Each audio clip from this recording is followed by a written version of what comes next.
Slip and fall claims refer to a broad category of slip and trip and fall type of claims. Now, for most people think that slip and falls pertain to slipping on water, ice, snow, grease, oil, an unknown substance. And really what a slip and fall is when a person literally slips and falls and injures them on someone else's property. Now, slip and falls also incorporate terms like trip and falls. And trip and falls are where you trip in a hole, broken ground, uneven ground, fall down a flight of stairs because there's no railing or the steps are broken. So there's a variety of claims that fall under the slip and fall broad category. Other terms that refer to slip and fall are also claims like premises liability claims. These claims are often used interchangeably by people in the legal industry and or the insurance industry.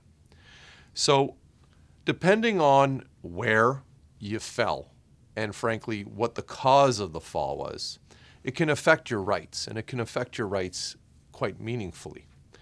In Ontario in 2021, they amended the legislation to force accident victims to give notice within 60 days of their fall if they fell on snow and ice. So that's only for snow and ice claims on private property. And the notice has to comply with the law, which means it needs to be written. It has to go to the owner or the occupier of the property and or the contractor. And it has to be delivered by way of registered mail. Trip and fall claims, where you fall in a pothole or because of broken pavement or a broken curb, whatever the reason is, those do not have the same requirements as a slip and fall on snow and ice.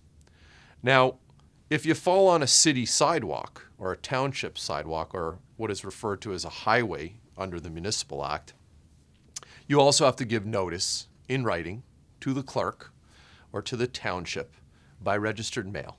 But the timeline is even shorter. It's only 10 days. So it's important once you've been injured in a slip or trip and fall accident claim to notify the at-fault parties as soon as possible.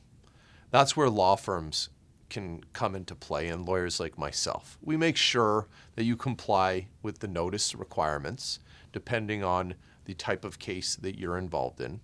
And then more importantly, we also are able to commence a lawsuit against the at-fault parties. And remember, you may not know who all the parties are. In slip and fall claims, you often don't know who the contractors are. So if you fall at a large mall, you may know who the owner of the mall is. You may know who the property manager is because it's clearly listed, whether it be on the elevator or even when you enter the property. But you won't know who is responsible for maintaining the parking lot with respect to winter maintenance. So these are things that law firms do for their clients. They help identify all the relevant parties, and they make sure that the relevant parties are included in the lawsuit.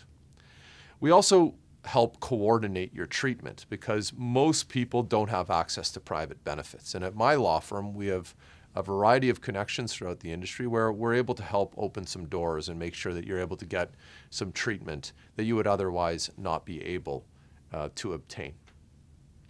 In addition, we make sure that your rights are protected, and we help identify all avenues of recourse that you may have, and we also help make sure that you can access all the benefits that you may be legally entitled to, whether that be long-term disability benefits, short-term disability benefits, Canada Pension Plan disability, even EI sick leave benefits. So there's a variety of things that we can do. So if you've been injured in a slip and fall accident, call the Presser Law Firm. We'll provide you with a free consultation.